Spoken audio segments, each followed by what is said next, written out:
The aim of the briefing is to provide an introduction into the signs of safety methodology and practice principles, and to gain an understanding of how this applies to signs of wellbeing. It will support partner agencies in understanding how signs of wellbeing will support their work in early help.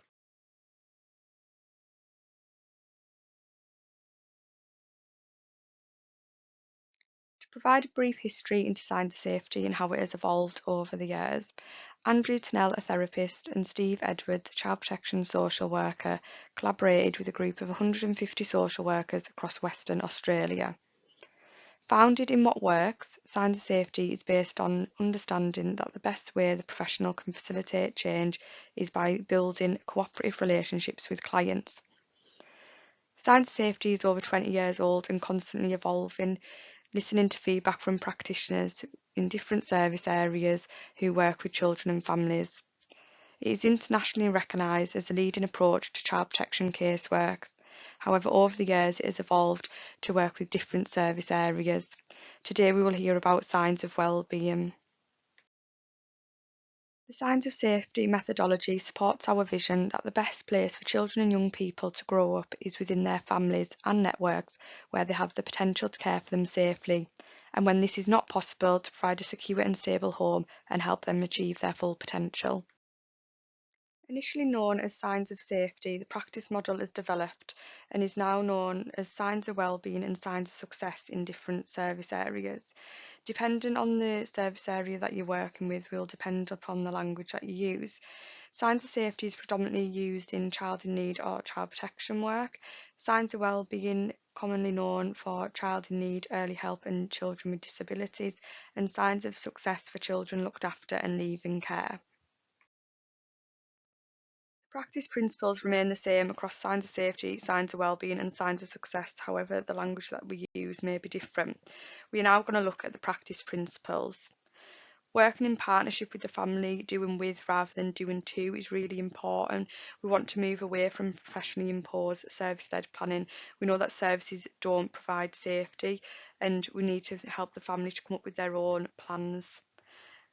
We're going to be using the words of the child and the family, the words that they understand, rather than professional jargon and terminology which they may not understand and they may not feel able to ask questions to help them understand it.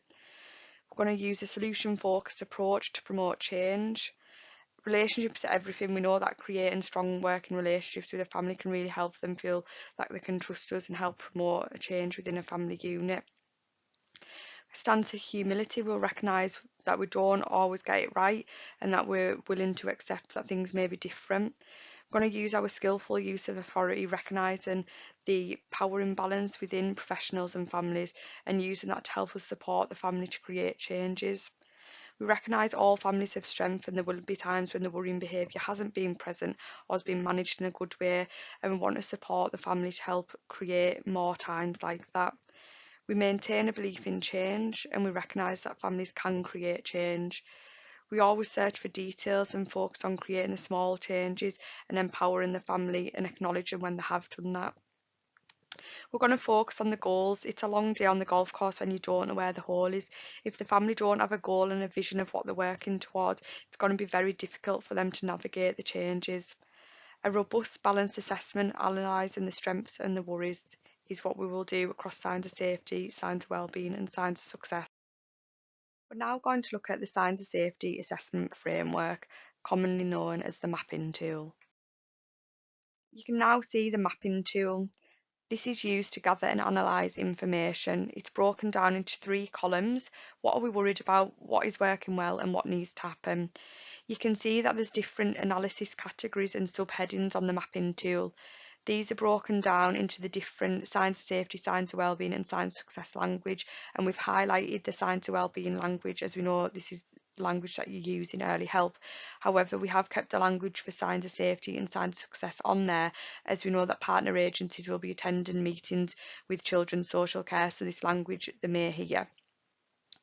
Starting with what are we worried about, we've got the past harm or wellbeing concerns for the past or worrying behaviour for the past.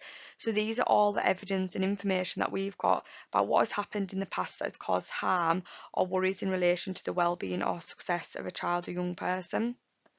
Then we move down to future danger or critical worries for the future. This is where we consider what we're worried about happening to the child if the past harm or well-being and success worries continue. We need to consider what the impact would be, and the information that we gather there is going to help us develop our danger or worry statements. Then we've got the complicating factors. These are all the things that we're worried about impacting on us reaching our end goal but isn't equating to harm or well-being or success worries. So to give an example of that, lack of engagement isn't harm. We'd say that is a complicating factor, as well as lack of honesty, as it worries us that we don't know what's going on in the family, but actually we have no evidence that that's potentially causing a direct impact to the child. Also, a diagnosis doesn't necessarily equate to harm. Some people live healthy lives and manage the diagnosis well. It's the behaviour we're worried about rather than the diagnosis. So moving to the middle column, we've got what is working well, the existing strengths, and these are the good things, people or plans that are around the family. Consider what is going to reduce our worries if we see this working over time and can move this into an existing safety, well-being or success. We need to make sure that all statements we record in the mapping is linked to the impact on the child. So if we say one of the strengths is that the children are going to school, why is that a strength for that family, or why is it creating existing safety, well-being or success for them? What does the behaviour mean for the child? Then we've got existing safety, well-being or success. This is looking at what is in place that we know has worked in the past and continues to provide safety for the future danger or well-being success worries. We need to think about how the strengths and safety are mitigating the worries. And then what needs to happen? We think about what we're working towards and what we want to see, what we would be seeing if we were no longer worried. And that's what we're going to use to help develop our safety, well-being or success goal. And then the next steps, what do we need to do to get this to happen? What do we need to do to get towards the end goal? And there are our next steps. So we've looked at the signs of safety mapping tool already. Now we're going to look at what this means in early help and what the signs of wellbeing assessment looks like. So starting in the first column, what are we worried about? We've got the wellbeing concerns for the past. That's all the things we're worried about and have got evidence of impact on the child. Whereas the complicating factors are the things that we might be worried about as professionals, and we think it's going to make this more difficult for the plan to progress. However, we've got no evidence of this impacting on the child. Then we move into our middle column where we build the relationships with the family and look at all the things that they've done in the past to help keep the child safe and well, even when the worrying behaviour might have been around. We start off with the existing strengths. So what are the things that are happening, or what are people saying they're going to do, which gives us a good idea about some strengths that are in this family unit. We then have existing wellbeing. Existing wellbeing really identifies the exact actions and plans that the family are doing and what we know is happening to help increase the well-being for this child. So if the well-being concerns are happening, we know there's particular things that happen to help increase the safety and well-being of the child. Then we've got what needs to happen, and that's looking at the next steps that need to happen to help increase the safety and well-being. So we have our worry statement, which is our assessed need of what we're worried about and why we're involved with the family. And then our wellbeing goal, which is our desired outcome, which would describe the behaviours that we'd be seeing if we weren't worried. Then we have the scaling question, which measures the progress of the plan. Are we moving from the statement towards the goal? And the wellbeing work that takes place to help us achieve our wellbeing goal. We're now going to look at the statements that we record on the mapping tool and how we can make sure that this is really clear and concise. We are not only here to gather information, all the information we gather needs to be analysed to understand what it means and what does that mean for the child, because we know that the families we work with may have similar difficulties in terms of domestic violence, but actually what that looks like in every household and the impact that has on every child will be very different. So it's important that every statement must have a meaning, a purpose and state impact, and then we can think about the solutions for this individual family. An example of what we mean by three-dimensional. So looking at a one-dimensional statement, so we've gathered the information, parents argue a lot in the home. Now, this could be interpreted in different ways. It could mean different things for each family, and that behaviour that the child's viewing may be very different in each household. So to help us understand and have a two-dimensional statement, we're going to look at how we've analysed that information. Parents argue a lot in the home and the children are frightened, and it's important that we record what we do know and what evidence we have to support that, rather than that being our professional assumption about how we think the children are feeling and what we think the impact is. So a three-dimensional statement, and what we would hope to see in the mapping, is looking at this information we've gathered, what this means for the child, and what we've got to support that in terms of evidence. Parents argue in the home and the children have said they are frightened. This means that they may go on to feel worried, confused and nervous living at home, and they may feel unsafe and insecure. Once we have gathered our information, we move on to drafting a worry statement. The worry statement is our analysis of the information that we have gathered and clearly captures the concerns of the agency and why we are working with the child and family. It should be written in a behaviour specific and straightforward descriptions of what it is they are worried about and what we are worried will happen to the child if nothing were to change. It should be written in child and family friendly language, using words and phrases that the family would use themselves. It should be linked to evidence and use examples of like the time when, so that this gives a really clear example for the family of our concerns. It should lay out the fundamental issues that any meaningful wellbeing plan must address. If there are separate concerns, then we can write more than one worry statement. However, there should be no more than 4 worry statements so as not to overwhelm the family. When writing worry statements, we use a clear structure using 4 areas of information. In red, we write about who is worried. This is where we can detail the professionals involved using their names and roles, and also any family members who may also be worried. In the blue, we have what are they worried about. This is where we can clearly describe the worrying behaviour. In green, we have like a time when. This is when we can record examples of when we have seen this worrying behaviour. And in purple, we have recorded the possible impacts on what may happen to the child if nothing in this situation were to change. In response to the worry statement, we then go on to draft the wellbeing goal. The wellbeing goal should link directly to the worrying behaviour that has been recorded as part of the worry statement, and there should only ever be one wellbeing goal for each worry statement. The wellbeing goal should record what we would be seeing if we were no longer worried about the family and child, what the end result would be, and the possible time frame that it would take to achieve this. It would record what would be happening, who would be doing it, and for how long, and also who would need to be convinced that the family would have achieved it. Wellbeing goals help to honour the progress and the strengths within the family wherever possible. However, we should avoid using wellbeing goals to tell family what they need to be doing. Wellbeing goals are not a list of services and should be more behaviourally specific so that we can focus on the change in behaviour rather than the attendance of services. We need to avoid telling people that they will be honest with us, as this does not always achieve well-being. When writing our wellbeing goals, we follow a similar structure as we did previously with our worry statements. We start by recording who needs to see the change. This is the details of the professionals involved and also the family and the network. We then go on to write what the change will look like. This is the detail of the change of behaviour that we would like to see. We then go on to say how this will improve well-being and the positive impact this will have on the child and family, and for how long we need to see it so that everybody is confident that the plan will keep working once the case has been closed. Once we have created a worry statement and a well-being goal, we then go on to create a well-being scale. The wellbeing scale helps us to measure how things are progressing from the worry statement towards the wellbeing goal. The wellbeing scale is the network's judgment about the level of wellbeing evident in the case at that moment in time. The score given as part of the wellbeing scale is subjective, and each person gives an individual judgment based on their interpretation of the information. Scaling questions need to clearly define the 0 and the 10 with definitions that are specific to the case.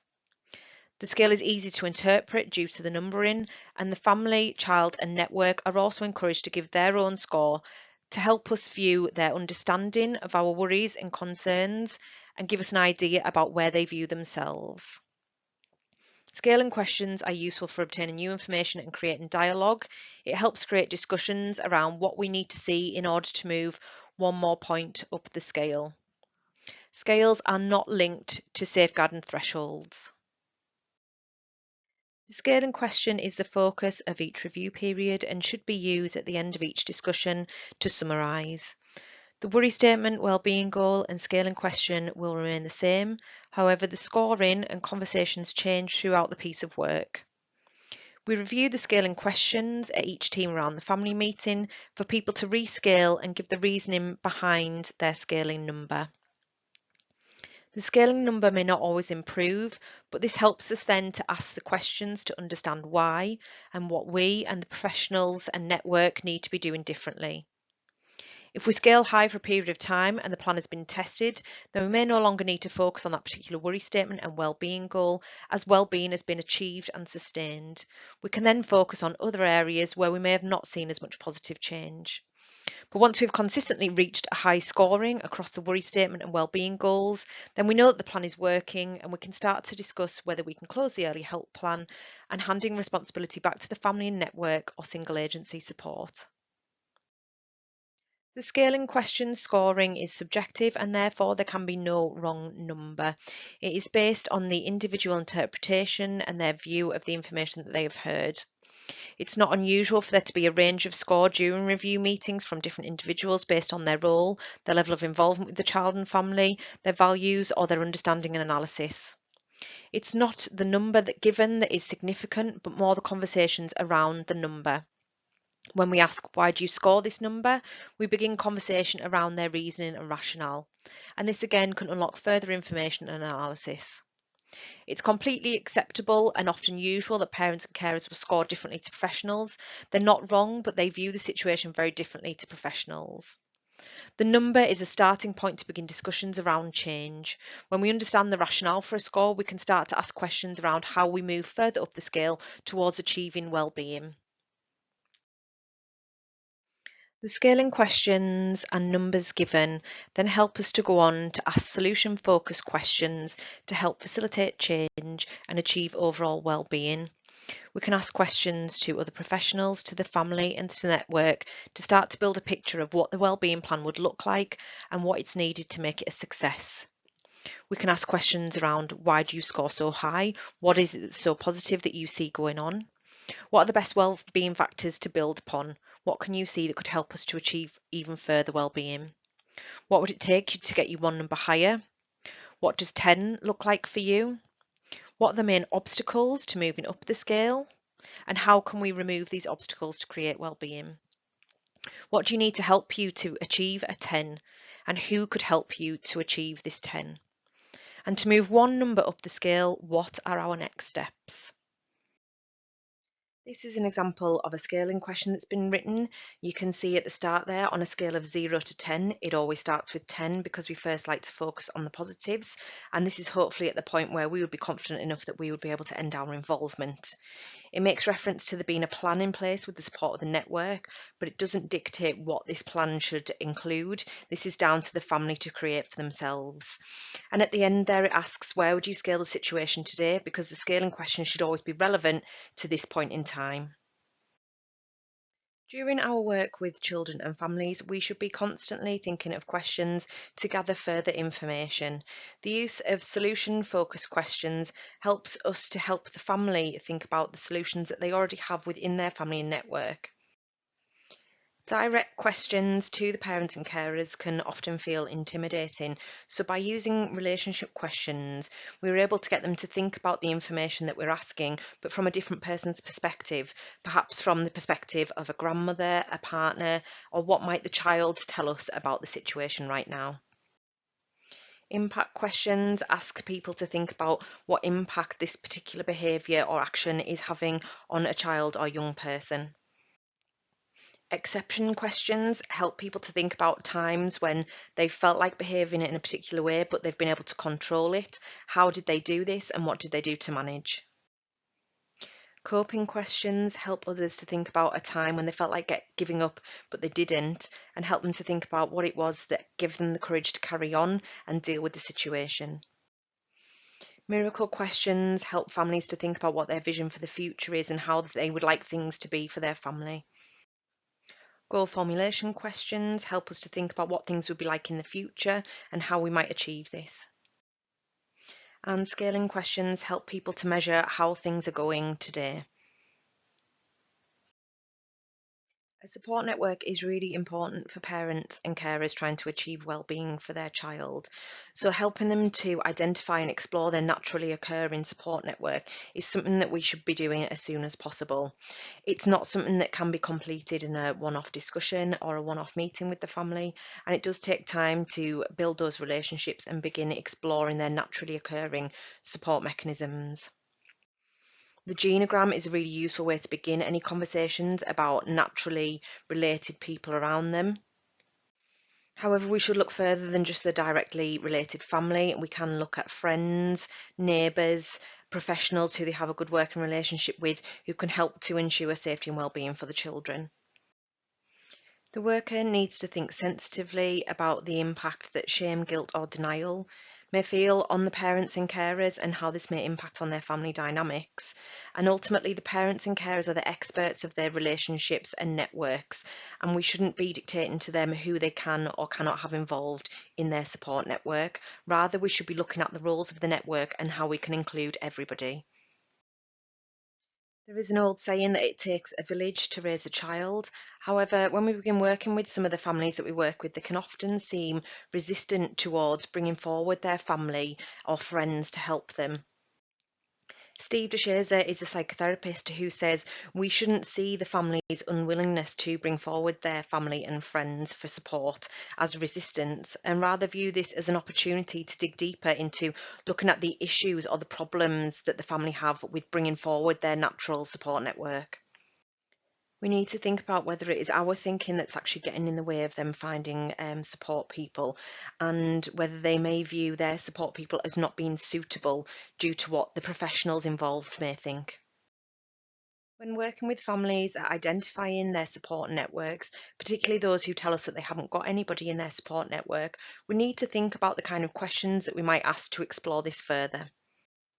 We can ask questions about who has been around in the past to help out and what it was that they did to help. Questions around who helps out at the moment, who is the best support in good news or in bad news, and also who can help out with practical support or childcare support. We can ask questions around who they would like to have around them to help out in the future, even if they are not currently supporting them. And for those who say that they don't have anybody around in their network, we can ask them to think about what it would look like if they did have somebody around helping them and how they would help. Once the support network have been identified and have agreed to be involved, these people will then be included in the team around the family meetings, decisions and future planning with the family. It may be that they have specific roles and responsibilities as part of the wellbeing plan, but it's important to remember that it's not our plan, but the family's plan. So it's really important to ensure that the network are included in any communications that may affect or make any changes to their plan. Some families may feel reluctant in having all of their family information shared with all of the network members. And so in these cases, particularly for those network members who are working in the periphery of the wellbeing plan, it may be that it's not necessary for them to know all aspects of the family case. If you have any questions or queries with regards to the Signs of Safety practice model, please contact the Signs of Safety practice development team. We also offer a 2-day introductory training course, which will help you to develop your understanding of the practice model better and give the opportunity to practice using some of the tools. We can be contacted on signsofsafety@cumbria.gov.uk. Thank you.